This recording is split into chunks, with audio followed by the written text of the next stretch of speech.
So paruh mami itu cuman masih dua, cuman satu tuh nggak. Hi guys, this is my first time YouTube channel Mami. Please subscribe, like, dan share channel ini. Dan jangan lupa tekan tombol loncengnya agar kalian bisa melihat video-video Mami berikutnya. Thank you guys for watching my channel YouTube. Thank you.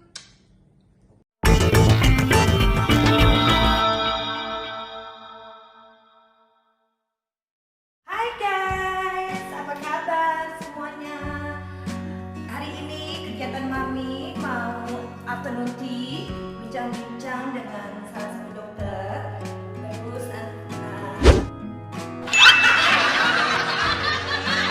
langsung Mami mau ke salon dulu ya, rapi-rapi ya. Terus mungkin Mami mau ada sesuatu dulu sebelum pergi ke salon. Nih tetap Mami harus ngeladenin terus anak-anak Mami dulu, Boy dan Hazel. Bellanya sudah di mobil guys, so yuk ikutin Mami. Bye bye darling. Bye bye. Bye boy.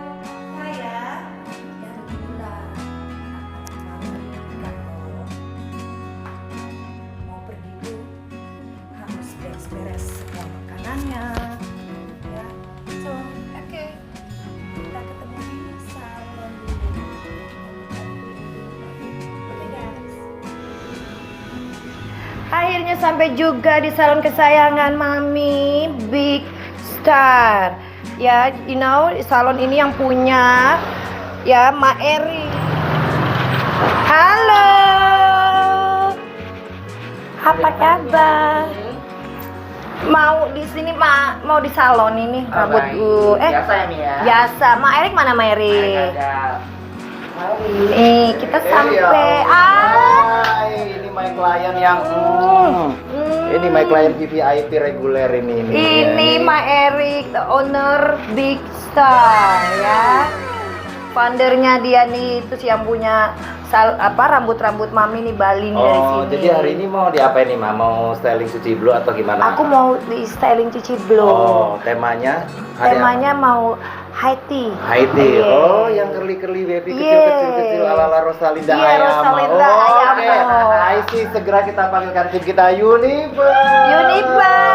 Universe cut dong rambut Mami ya. Oh, jadi kita nih. kerabat sama Uni ya. Ini si Universe, ini nih cantik kasirnya.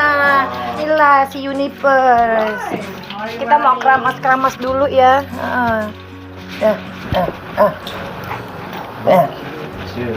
Dibuka lah akhirnya kita. Dipijit ya Yuni. Pusing nih kepala Barbie.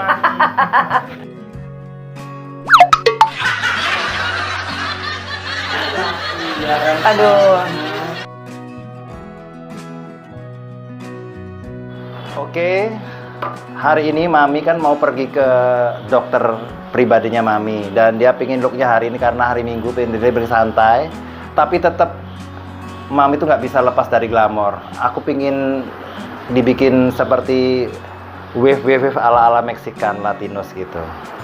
Nih Mami ini salah satu klien saya yang memakai Bali Luxury Hair untuk menunjang penampilnya yang selalu oke dan tetap kesan glamornya nggak pernah luntur. Mami itu identik dengan kemewahan dan glamor.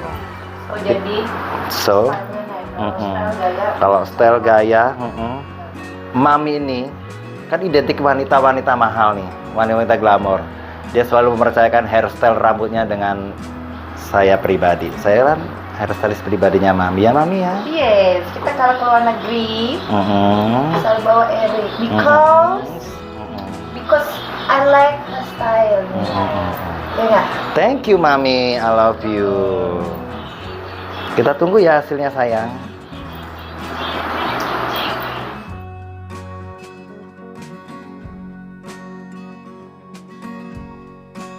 Finally, this is look Mami hari ini. Wow, lebih glamor dengan look accent.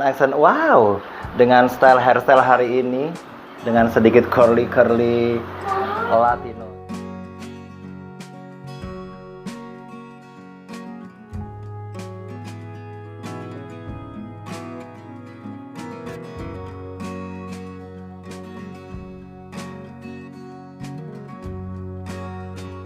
Berapa sis? Ini aja. Apa? Curi-curi? Gitu ya kan? Oke. Oke. Alright. Udinda. Thank you ya. Cus, ini jangan lupa datang ke Big Star ya, Ma Erik jangan lupa. Lihat hasil rambutku ini. Ciao.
Iya, kita mau afternoon tea dulu ya, cantik ya, temenin mami.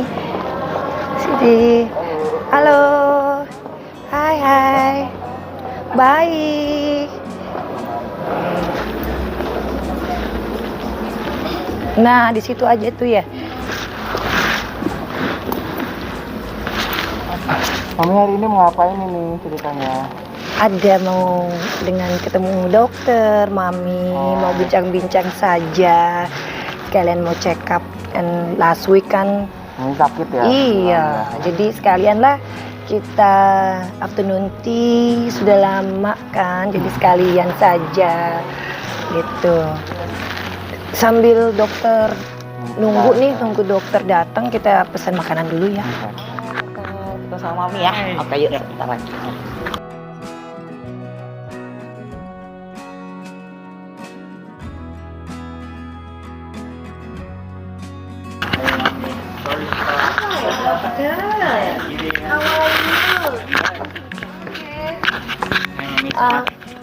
Sehat. Gimana? Kita mau ngobrol apa sekarang? Aduh, ngopi-ngopi aja gitu. Kita ini. Terus Mami kondisinya gimana sekarang? Lebih baik kah? Alhamdulillah baik. Terus kemarin yang habis ketemu sama saya, Mami sempat saya kasih infusan multivitamin ya, Mi? Yes. Gimana kondisinya after that? Oh iya, after that ya. You feel so strong? Ya, membantu dok. Karena mungkin kalau tanpa ada infuse itu mungkin saya sudah Nggak bisa meeting. Mungkin bisa seminggu, sudah 2 minggu ngejoprak gitu dok. Nah, but itu helping bener ya buat mami untuk injection infuse ya. Ya. Infuse. Jadi infusnya itu ada, Mami kan ada penyakit asam lambungnya tinggi. Jadi waktu itu saya kasih proton pump inhibitor yang fungsinya sendiri adalah untuk mengkontrol dan menjaga serta melindungi saluran pencernaan Mami. Karena jadwal Mami yang cukup padat, jadi Mami juga butuh stamina yang baik. Makanya saya juga masukin beberapa nutrition yang di dalam infusan itu. Betul. Makanya Mami juga tetap sehat, tetap strength gitu. Iya, thank you so much loh. Sama-sama Mami. Karena pada saat itu nggak gimana ya, lagi nggak kondisi lagi kurang sehat tiba-tiba. Jadi tapi guys, perlu kalian ketahui, ini semua kesehatan itu berasal dari dalam jiwa kita. Jadi inti dari kesehatan sendiri adalah bagaimana kita mengontrol pikiran kita supaya stres kita itu bisa rilis. Jadi kesehatan itu 80%-nya didapat dari pikiran dan kesehatan dari pikiran masing-masing kita gitu Mami. So Kan Mami sendiri juga waktu itu juga ngerasa lagi banyak pikiran, Banyak pikiran, iya banyak pikiran lah namanya manusia ya. Jadi, Me banyak too. pekerjaan mami, urusan keluarga, ya dilema-dilema. Mungkin buat mami tahun ini bikin sangat shock gitu kali ya. Jadi I don't have strong enough to handling. Jadi it's drop. This year I really having problem. My condition not good. My health is not good. Ya waktu itu teman-teman, mami itu punya beberapa kondisi yang saya hadapkan. Waktu itu pas ketemu saya, mami kondisinya asam lambungnya tinggi. Yang kedua, mami juga ada flu dan batuk. Mami juga suaranya sedikit serak dan nafsu makannya menurun bahkan ya mami. Darah saya tinggi ya? Tekanan darahnya juga tinggi guys. Dan ada satu hal lagi sebenarnya yang bikin saya sedikit khawatir saat mami sakit. Karena teman-teman perlu ketahui bahwa mami sendiri, normalnya manusia, kita punya 2 lungs atau 2 paru-paru. Tapi yang terjadi sama mami sudah tidak punya paru-paru komplit ya Mi. Yang Yes. sebelah mana yang udah nggak ada Mi? Yes, mami punya hanya just one lung yang nggak ada di sebelah kiri. Oh, sebelah kirinya udah nggak ada. Sudah nggak ada guys. So yes, sebenarnya ya kondisi mami sudah bertahun-tahun dengan mempunyai paru 1 lung, one lung only. Jadi teman-teman, paru-paru kita itu normalnya ada 2, jadi sebelah kanan dan sebelah kiri. Nah, kita bisa pahami sebagai logikanya begini. Kita punya 2 kaki, ketika kaki kita cuma 1, pasti kita punya keterbatasan. Nah, karena hal itu, ketika mami sakit, saya berpikir bahwasannya, mami harus butuh extra treatment. That's why I do my best in that time, supaya mami bisa fit kembali. Dan teman-teman, ini sekedar edukasi saja sedikit. Ketika kita punya 1 paru-paru, fungsinya pasti akan berkurang. Gimana paru-paru itu sebenarnya adalah fungsinya untuk mengambil oksigen dan mendistribusikan atau menyampaikan ke seluruh tubuh yang bekerja sama dengan jantung dan pembuluh darah. Yes. Otomatis ketika memang misalkan paru-parunya cuma 1, yang normalnya kita punya 2, otomatis fungsinya akan berkurang, otomatis pompanya berkurang, distribusi atau penyampaian oksigen ke jaringan dan organnya juga berkurang begitu.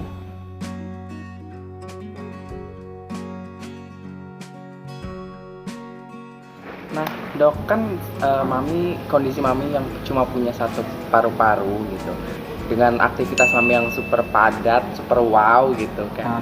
Gimana sih cara maintainnya gitu? Oke, jadi teman-teman perlu diketahui bahwasannya seperti yang saya jelaskan tadi, manusia dengan fungsi dan paru-paru yang tinggal 1, yang normalnya manusia itu punya paru-paru 2, jadi otomatis secara kualitas dan secara physically dia bakalan berbeda dengan orang yang punya komplit paru-paru gitu.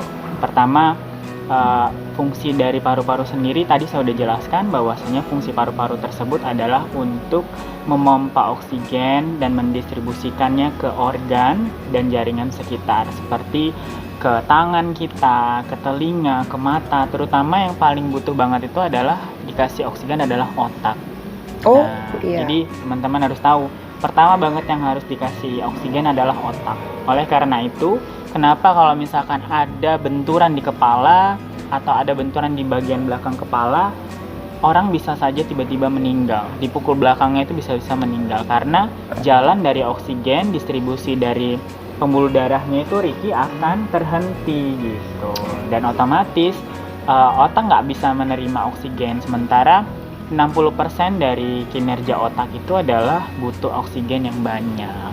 Nah, yang kedua, selain dari fungsi dari paru-paru sendiri itu akan berkurang, yang kedua, otomatis ketika aktivitasnya padat, aktivitas fisiknya meningkat, otomatis tubuh itu butuh banyak oksigen, tapi mami sendiri tidak bisa mengcompare itu semua karena memang bahan untuk menarik oksigennya sendiri tidak lengkap gitu. Jadi nggak boleh capek juga sebenarnya gitu. Tapi nanti kita harus tanya juga ke maminya, gimana riwayatnya kok bisa seperti ini, Oh, kenapa rahasia. demikian, gitu ya Mi ya. Dan sudah Yes, berapa boleh, lama? boleh, boleh. I want to sharing with you guys pengalaman-pengalaman mami yang sebenarnya juga mungkin bisa membantu para wanita, para yang punya penyakit paru ya, dan motivasi untuk bisa bertahan hidup, itu dok. Ya, dan tetap menjalankan hidup seperti orang normal loh. Yes, I Saya sendiri pribadi begitu tahu mami ternyata cuman punya satu paru-paru, saya juga kaget kok bisa ya hidupnya kayak orang normal gitu. That's Yeah. really amazing. Yes, I'm amazing, I'm blessing. Ya, I have new life. Ya, Ya, jadi kita harus jalankan hidup dengan bersyukur, dengan lurus, dengan diberikan kehidupan yang baru oleh Tuhan. Jadi kita gunakan yang sebaik-baiknya di situ ya. Ya, saya punya paru satu itu dok, udah cukup lama. Oke, Udah kira-kira cukup udah ya. berapa lama mami nggak punya paru? I'm suffering before. Before I have just one before lang saya diambil. Surgery saya kena malpraktek di Indonesia. My God, what Itu in the happened? time my daughter Frederica umur sudah mulain umur saya dia masih bayi. Oke. Itu udah punya permasalahan Ada paru-paru. lung, iya. Jadi itu yang membuat udah bertahun-tahun. Berarti sekitar lebih dari 20 tahun. Iya. Jadi waktu terjadinya paru-paruku rusak saat Frederica masih baby. Apa yang terjadi awalnya Saat itu kalau dulu memang saya tuh kena bronkitis dulu masih kecil. bronkitis? Yes, dulu Oke. tuh zaman dulu ya. Zaman dulu waktu mami itu masih kecil, dari keturunan masih mungkin disebut bronkitis di situ. Ya. Oke, bronkitis. Nah, saya mau jelaskan sedikit teman-teman. Bronkitis sendiri adalah proses infeksi kronis yang terjadi pada paru-paru manusia. Kenapa bisa terjadi? Ada beberapa hal. Yang paling kuat adalah karena potensial dari zat aditif aktif dari luar seperti debu, rokok, dan juga sirkulasi yang tidak bersih. Biasanya itu dialami oleh orang-orang yang tinggal di pemukiman yang padat penduduk dan juga di polusi udara yang tinggi saat itu. Atau kita terkontak aktif dengan perokok-perokok yang aktif. Jadi perokok pasif itu kita yang menghirup juga punya resiko yang besar untuk bronkitis sendiri. Dan bronkitis sendiri itu adalah mami dan teman-teman, bronkitis sendiri itu dia proses yang terjadi kronis, jadi lebih dari 3 bulan. Nah, biasanya ditandai dengan saluran pernafasan itu kan dia ada yang dari besar sampai yang ke bagian kecil di paru-paru. Nah, biasanya dia terjadi penyempitan dari saluran-saluran pernafasan tersebut. Iya, itu sih dulu ya, itu kan story mungkin family background juga kali ya. Dulu itu kan masih saat mami masih kecil, muda. Tapi kan setelah itu tidak ada permasalahan, cuman saat mami saat Frederica masih baby, dalam keadaan mungkin paru mami tiba-tiba treatmentnya wrong, medicationnya wrong, nggak sesuai dengan yang seharusnya mungkin pada saat itu, karena pada saat itu kita juga ke medical yang expensive, jadi tidak menjamin loh. Jadi waktu itu kita punya medical expert karena kan dokter pribadi gitu ya. Dokternya khusus untuk expert, my Frederica father kan orang luar, jadi sangat benar-benar yang dokter yang bagus, medical yang nggak sembarangan. Tapi tidak menjamin saat itu, entah kenapa tidak terinikan ya, obatnya mungkin salah ataupun bagaimana saat itu. Jadi memang pada saat itu kronis, sudah klep. Tapi apa yang terjadi saat itu? Mami taunya itu paru. salah dari mana? Di Australia.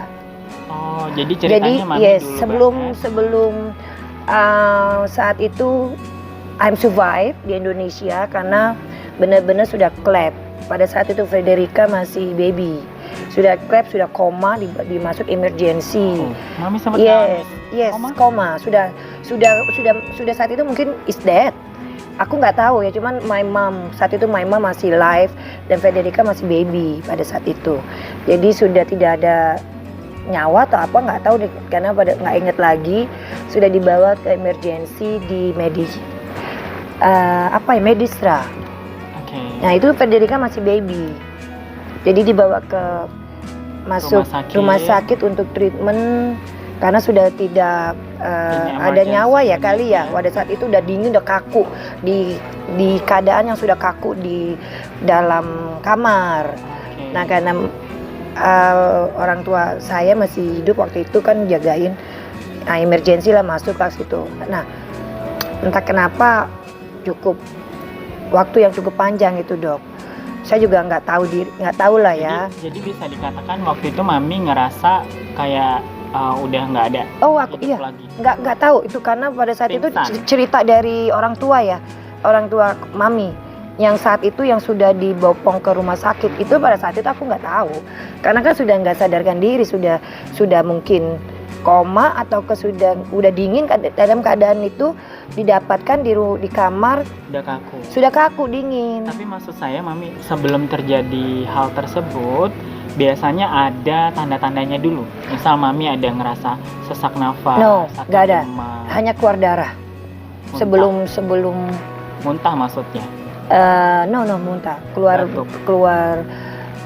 habis melahirkan aja. Pada saat itu habis melahirkan Frederica keluar darah.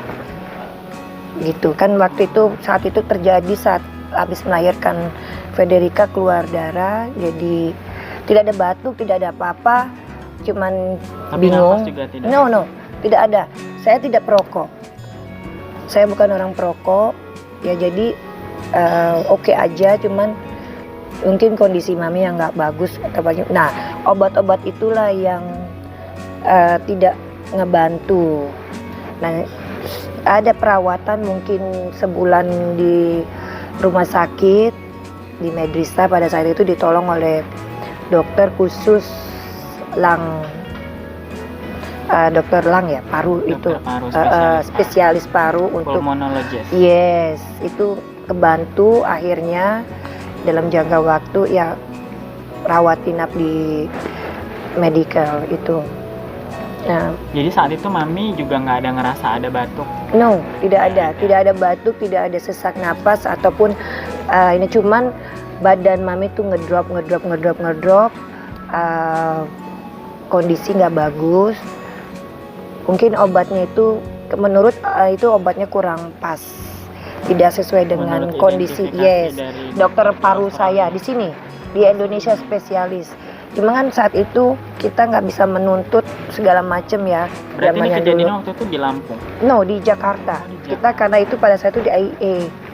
Kita kurang treatment itu di medical yang sangat ekspensif. Dan tertolong oleh dokter di Medistra khusus lokal. Itu yang bisa akhirnya survive. Jadi saya. Saat itu apa yang dilakukan sama dokter? Treatment selama untuk obat paru saya. Takut ada TB segala macam, jadi dicek ronsen, semua bertahun-tahun ada treatment dengan spesialis ini yang akhirnya pulih. Jadi saya mau jelaskan teman-teman sesuai dengan kondisi yang terjadi pada mami. Pertama tentang bronkitis tadi, penegakan diagnosanya, maksudnya bagaimana sih bisa dikatakan bahwasanya penyakit ini itu adalah bronkitis. Bronkitis sendiri bisa ditegakkan dengan diagnosa ketika kita melakukan pemeriksaan dari laboratorium dan juga pemeriksaan tambahan. Ada namanya spirometri, itu untuk mengukur tekanan pernafasan, dan satu lagi dari foto atau ronsen parunya. Hancur parunya. Itu kelihatan apakah ada infiltrat atau penyumbatan, apakah ada kematian jaringan yang terlihat, macam-macamnya seperti itu, supaya teman-teman nggak bingung. Ya ini memang saat itu aneh juga ya dok, kan dokter tahu lah ke Australia itu tidak boleh sembarangan, harus medical kita itu harus benar-benar cek, takut dengan TB, sana sangat protecting sekali ya.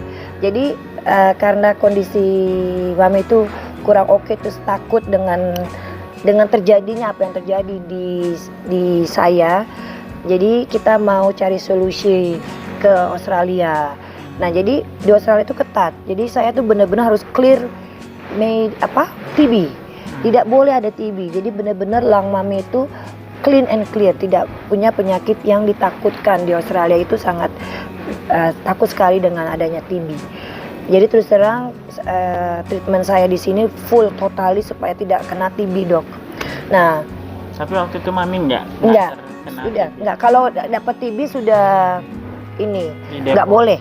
nggak boleh ke Australia karena pada saat mau ke sana juga ada tes. Screeningnya. Yes, tes dari dokter Australia juga di MBC, dites segala macam dan diberi semua keterangan.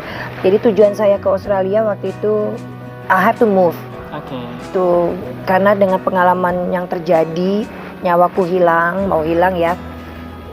Berkat ini ketolong terus pindah ke Australia untuk cari solusi dan lawyer juga karena paru mami menurut dokter Indonesia habis damage karena kurang medical yang kurang bagus. Seharusnya bisa ketolong, itu menurut dokter Indonesia yang itu seharusnya bisa tertolong kalau terinfeksi pada saat 6 bulan berikutnya, paruku tidak akan hancur di situ. Nah, so too late. Tapi itu kita udah nggak ada. Nah, datang ke Australia untuk berobat. Oh, jadi mami berobat pengobatan ke sana. Yes. Bahwasanya karena sekarang itu nggak ngerasa. Wow. Wow, Neni. oke. Cantik sekali. Terima kasih. Tuh, ini Ada mutan berliannya, Bu. ada berliannya ya. Oh, senang sekali. Ini kesukaan saya berlian. Ini tempat guys, ini ya. Ini tempat favoritku. Ya, Ati selalu. Ya, kalau kumpul-kumpul karena cantik. Dok, ayo silakan. Thank you so much. Oke, kita ini ngopi-ngopi di rumah mami. Dok, sekarang kita cobain kue-kuenya baru datang. Cantik-cantik banget ini, kayaknya favorit mami nih kalau yang lucu-lucu kayak gini. Iya, Can you Dok. give me for us the recommendation that we tested? Which is the better? Ini nih yang merahnya enak deh. Aku nggak tahu namanya apa ya. I will try. Sandwich ya? Why is that? Bukan ini. This one? Cake. This one? This. We will try. How about you? Kalau aku Can you take it? I'm very English kid karena The diamond. masih ingat sama almarhum selalu high tea. So ini apa namanya, scone. Nah ini kita makan scone-nya. Sedap.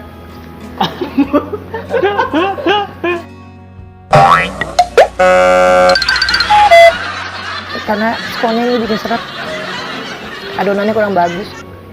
Iya, jadi mami ini ke Australia untuk mencari solusi ke lawyer dan untuk diperiksa kembali dengan dokter spesialis. So di Australia itu, Tahun berapa itu Mi kira-kira? I think Fred umur 3 tahun ya. I moved to Indonesia, to Australia. Oke.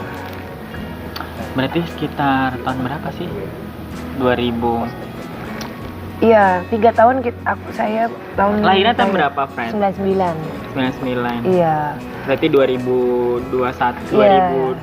2002 ya. Jadi di sana ya nggak ada pembantu, rumah besar, anak sekolah. I not can drive. So paru mami itu masih 2, cuman 1 tuh nggak berfungsi. Loh, jadi begini loh, pada saat punya 2 paru, tetapi paru itu tidak berfungsi, justru kondisi badan saya itu melemah, sensitif, itu loh. Nah, apa-apa itu bukan saya bisa menularkan orang, tapi orang bisa menularkan ke mami saya dengan kondisi yang paru itu kan yang sudah tidak bagus ya, terus jadi dikit-dikit orang kena flu bisa menularkan. Jadi begini teman-teman, penjelasannya itu begini. Ketika orang ketika salah satu organ tubuhnya sudah tidak bisa berfungsi, biasanya itu terjadi yang namanya kematian jaringan ataupun terjadi proses sikatrik di dalam paru-parunya sendiri, sehingga menyebabkan sebagian atau sebagian lebih dari paru-paru itu tidak bisa berfungsi lagi. Jadi itu sensitif sekali. Jadi fungsinya tadi untuk menerima dan mendistribusikan oksigen ke seluruh tubuh malah nggak terjadi. Yang ada dia menjadi benda asing karena nggak ada fungsinya gitu loh. Iya, jadi Jadi sama kayak yang amputation atau amputasi pada orang-orang diabetes, kenapa kakinya atau jarinya harus dipotong supaya tidak terkena bagian yang lainnya. Jadi mungkin dokter di Australia tersebut melakukan treatment surgery atau melakukan operasi pada paru-paru mami sehingga diangkat sebelahnya, itu menghindari perburukan untuk sehingga bisa nyerang ke paru-paru yang sehatnya. Ya, jadi tapi guys perlu diingat dalam waktu itu ya dok, I'm not ready to operasi karena pada saat itu memang sudah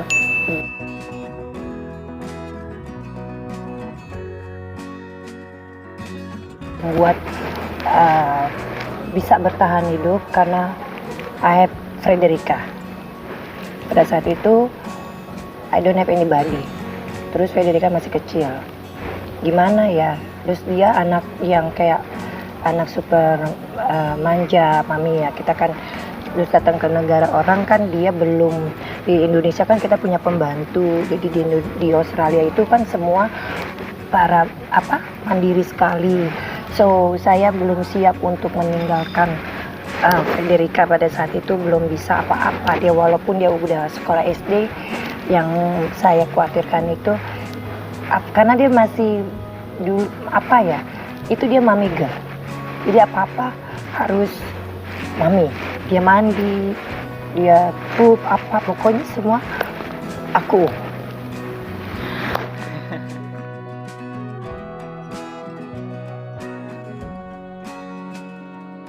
Jadi pada saat itu I'm not ready untuk dibuang, dioperasi. Terus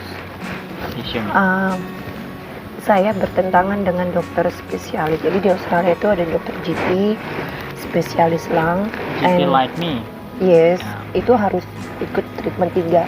GP yang sehari-hari, terus spesialis lungnya. Terus terus untuk yang operasinya full surgery itu harus dijadwalkan. Tidak seperti di Indonesia, walaupun kamu punya duit banyak, di Australia itu ikut peraturan dong. Jadi dalam keadaan itu dokter yang spesialis menyuruh kamu harus dioperasi saat ini juga karena bisa mengancam nyawa kamu. Kalau bisa kamu nggak ketolong, kamu bisa mengeluarkan darah dari mulut kamu dengan tiba-tiba. Nah, kamu bisa bayangkan ya dok, saya ini seorang punya anak kecil yang anak ready tinggalkan anak, karena dalam operasi itu tidak bisa 100%. Saya konsultasi ke dokter yang operasi pun tidak 100% akan survive. Saat itu, bila pikiran kamu kekhawatiran, otomatis operasi bisa gagal. Yang hanya di benak aku begitu. Saya ingin menjalankan operasi bila semuanya sudah siap. Saya meninggalkan anak sudah siap. Gitu. Jadi aku menolak. Saya bilang sama dokterku, my life is not you. Bukan keputusan kamu untuk saya dioperasi. Nyawa saya adalah di tangan Tuhan. So saya percaya dengan Tuhan. Saya belum siap kalau kamu paksa saya untuk operasi, tapi saya belum siap, bisa terjadi gagal. Karena in your brain ada kekhawatiran. Jadi segalanya itu kan di otak kita, mindset kita gitu loh dok. Belum siap, tapi ketika itu udah dihadapkan dengan kondisi emergency yang memang harus. Iya, tapi saya percaya dengan adanya keajaiban juga. Saat itu saya tidak mau, saya melawan. No, I'm not ready. Jadi saya datang ke dokter operasi yang spesialis untuk operasi. Iya, saya minta waktu. Tapi untungnya dokter yang operasi itu sangat wise. I'm ready standby for you anytime kamu butuh. Itu yang Jadi sangat kapan Yes. ready tinggal ngomong gitu. yes, itu yang buat saya itu sangat lucky. Itu saya berdoa sama Tuhan karena saya hanya minta kesempatan untuk merawat Frederica dulu sampai benar-benar Ready. I'm ready dan saya bisa lepas dia. Itu aja. Jadi saya training Frederica untuk memasak, Survive. ayo to cook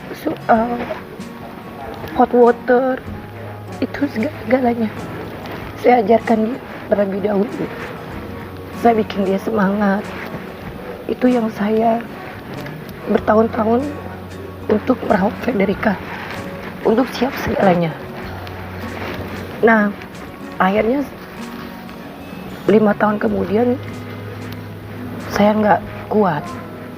Jadi kayak banyak banget kayak masalah kesehatan yang muncul. Iya, karena Dan Mami mengalami kayak give up lah ya. Kayak, udah karena deh. kondisi Mami itu nggak kuat. Jadi 5 tahun untuk menjaga Frederica, untuk benar-benar saya sudah meluangkan waktu saya untuk Fred, untuk mengajarkan Fred lebih mandiri. Karena kan I don't have anybody. Nah, di saat itu 5 tahun survivor menahan penderitaan, akhirnya nggak ketolong. Dan saat itu memang benar apa yang dikatakan dokter, Muntah, darah. darah saya keluar banyak. Dan untungnya ada tante saya datang juga, akhirnya doa saya terkabul sama Tuhan. 5 tahun saya berjuang untuk Frederica. Terus saya, gimana saya bisa survive menahan penderitaan itu? Saya olahraga terus dong. Saya bawa anjing saya kesayangan itu, tiap hari saya anterin sekolah anak. Jadi dokter pun di GP pun heran. Oksigen saya banyak dok. Ya. Sedangkan saya nggak ada. Di sini oksigen saya full. Kenapa saya bisa survive begitu? Karena saya tiap hari Effort. saya jalan. Mindset saya nggak pikirin penyakit saya dok. I want to live. Saya ingin lihat anak saya sudah bisa mandiri. Saya ingin dia lebih besar lagi. Jadi saya olahraga, terus bawa jalan, antri sekolah, terus aktif. Itu yang membuat saya lupa kalau saya udah punya penyakit. Dan saya selalu bilang ke Tuhan, tanya, semua ajal itu Tuhan. Saya walaupun manusia yang sudah memvonis saya saat itu, dan saya percaya kalau Tuhan belum menentukan ajal kamu untuk meninggal, tidak akan. Dan kalau doa seorang ibu untuk anaknya itu kan yang bagaimana ya, akhirnya aku berhasil. Timenya bagus. Ada tante saya akhirnya datang untuk rawat Frederica, anjing saya. Nah itulah saya akhirnya dioperasi. Dan nggak segampang gitu loh dioperasi juga. Itu perlu medical pengecekan kenapa gejala penyakitku ini terjadi. Jadi ada apa? Dan yang terpenting adalah sudah dijelaskan dulu Iya. efek sampingnya setelah operasi Jadi, akan gagal juga Nah, ada. yes, itu ada efek. Berhasil juga ada. Dan 99% itu bisa gagal, dan dengan kondisi saya badan saya kecil, ini operasi besar dok, dan belum ada di Kasusnya Australia jarang, pun ya. jarang. Terus ini itu operasi yang harus membuang paru satu, dan ini di belakang. Itu jadi di tulang rusuk saya dibuang, tulang rusuk juga dibuang. Itu yang harus diangkat, dan itu dipotong yes, dihilangkan satu. untuk ngambil celahnya. Iya, itu katanya sih udah kecil. Nah, di sana juga jadi bahan percobaan untuk diambil itu paru, untuk dikasih ke university untuk dikasih Pelajari. izin dipelajari apa ini penyakit, karena belum ada di Australia, belum pernah, karena cancer tidak ya, TB bukan, nggak mungkin TB ya. Jadi benar-benar apa ini penyebab. Jadi ada pihak kedokteran universitas di sana minta izin untuk diambil parunya Sampel. untuk dibuat diteliti. Jadi objek untuk Yes, pelajaran di seperti sana. itu. Oh, ini apa ini? Cantik sekali. Itu apa? Oh, bunga telang. Oh ya. Oh, langsung dicampur begini untuk campuran gitu ya? Oh, cantik sekali. Coba. Ini kan pan, Oh, jadi campur begini ya? Coba ini. Ayo dok, Ah, oke. kita Cheers ya. cheers dulu ini, campur begini dulu ini, ya. Oke. Indah sekali. Ini bunga teleng Ini katanya. soda ya. Bunga telang. Ayo, cheers dok. Thank you dokter. Thank you. Cheers.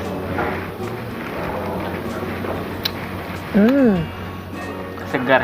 Seger, enak. Ini baru enak ini. Jadi teman-teman, ada beberapa part pelajaran yang bisa diambil di sini. Saya sebagai dokter mau jelaskan ke teman-teman semua sedikit edukasi, bahwasanya saya dari tadi jelaskan bahwasanya setiap kita manusia terkontrol dengan sebuah pikiran, dan kesehatan sendiri dapat impact yang positif dari pikiran yang sehat. So, ketika mami stres, otomatis dengan kondisi apapun kita pasti sakit. Tapi kalau kita dengan cancer sekalipun, penyakit yang mematikan, tapi kita punya kesehatan dan punya daya upaya yang pikiran kita jadi sehat seperti yang mami lakukan. Mami tetap olahraga, mami pikirkan yang positif, ingat anaknya, ingat keluarga, anak ya Mi yang paling dipikirkan. Yang paling dipikirkan saat itu adalah itu anak, karena kita tinggal di negara orang dan tidak punya keluarga. And you just only Only her. ya. Itu yang membuat saya survive. Saya mau bertahan hidup, saya berjuang hanya untuk anak. Nah, itu pelajaran yang terbaik buat teman-teman yang sekarang sedang mengalami sakit. Ya, jangan takut. Pesan dari mami Ya. disampaikan adalah bagaimana kita tetap menjaga pikiran kita tetap positif. Ya, jadi hindarkan yang kamu tonton yang sedih-sedih. Ya, The Secret, karena mami belajar dari buku The Secret. Apapun itu di mindset. Itu yang I believe that. Jadi kamu jangan merasa diri kamu sakit. Ini adalah penyakit yang sangat berbahaya yang sudah divonis. Tapi kalau mindset kamu dan doa kamu minta ke Tuhan, terus pikirkan yang positif, tonton yang film-film yang happy, jangan tonton-tonton yang bikin buat kamu tuh galau, sedih, karena bikin kamu diri kamu udah hancur sudah ini. Jadi itu yang membuat saya juga Mi sama pasien-pasien saya di rumah sakit, saya selalu kasih tahu, edukasikan bahwasanya kesehatan pikiran itu nomor 1. Sakit semua orang bisa diobatin, tapi bagaimana caranya si orang sakit ini punya kemampuan untuk memotivasi dirinya dulu, supaya dia biar biasa sehat. Karena saya selalu sampaikan bahwasanya ketika pikiran kamu sehat, 80% akan mendukung sebuah kesembuhan. Itu yang terjadi sama mami. Meskipun tetap dengan kondisi yang sepelik itu saat itu, ada muntah darah, kondisi lemah, dan itu sampai kaku. udah 5 tahun loh ya. Jadi tapi mami tetap Australia 5 tahun. secara kasat mata yang saya kenal, mami tuh kayak orang normal biasa. What's going on? Setelah diangkat paru, ya itu aku punya kehidupan. You have the new life. The new life. Terus segala sesuatu itu tidak perlu saya menuntut kembali. Ya sudah, saya jalankan hidup. Dan harus sampai saat ini loh dok. Oke, jadi dari rangkaian cerita yang kita bahas tadi sampai akhir ini, dari awal tadi, saya perlu jelaskan bahwasanya inti dari kesehatan adalah bagaimana kita menjaga kesehatan pikiran kita. Karena 80% dari kesehatan itu adalah datang dari pikiran yang sehat. Dan nyatanya itu terbukti dari pengalaman hidupnya mami, di mana mami dulu lewatin hidupnya yang sangat kondisi penyakit yang sangat susah, sampai akhirnya paru-parunya diangkat itu sangat-sangat luar biasa. Nggak banyak orang bisa menghadapi itu dengan tenang. Tapi dengan yang rutinitas yang dialami Mami mampu untuk bangkit dan bahkan bisa menjaga kesehatannya sampai sekarang ya Mi. Dan Yes. mungkin Mami ada memberikan pesan sama teman-teman yang ada di YouTube channel Mami supaya bisa survive. Bagaimana kasih tips-tipsnya dari Mami sendiri? Iya guys, nih ya, untuk ibu-ibu, wanita, teman-teman ya. Jadi apapun itu permasalahan kamu, penyakit, problem, jangan pernah takut. Semangatnya kamu harus tinggi, mindset kamu ya, mindset kamu harus yang positif ya. Lakukan apapun itu yang benar. Berdoa.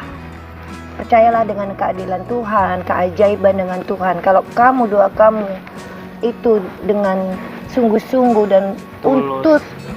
untuk yang kebaikan, untuk suatu yang kamu cintaikan, dan itu adalah makhluk Tuhan juga, itu akan selamat. Apapun itu, percaya. Ya, semangat, mindset kamu jangan pernah give up. Ya, harus jadi nggak perlu kamu sedih.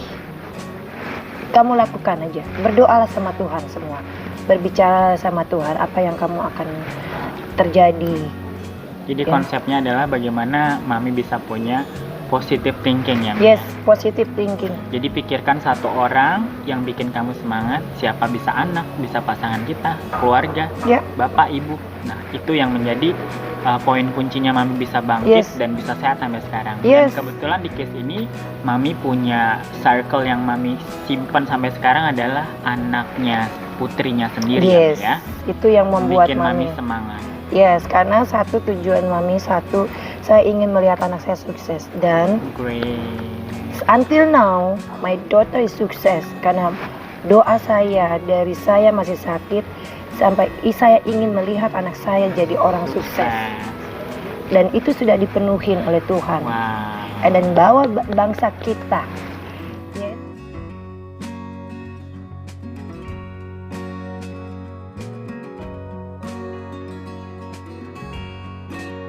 Oke guys, terima kasih dokter. Ya, terima kasih. Ini Dok. dokter Iril yang sangat baik hati, yang berjiwanya, sosialnya tinggi, terus anak Mami cantik, Ricky ya, yang bosan mereka ambil maaf. oh iya, yang selalu temenin Mami, sharing yang company me kemana saja, dan teman-teman semua, agent lover Mami ya, I love you guys, please support Mami juga ya, terus ya support Mami, I love you guys.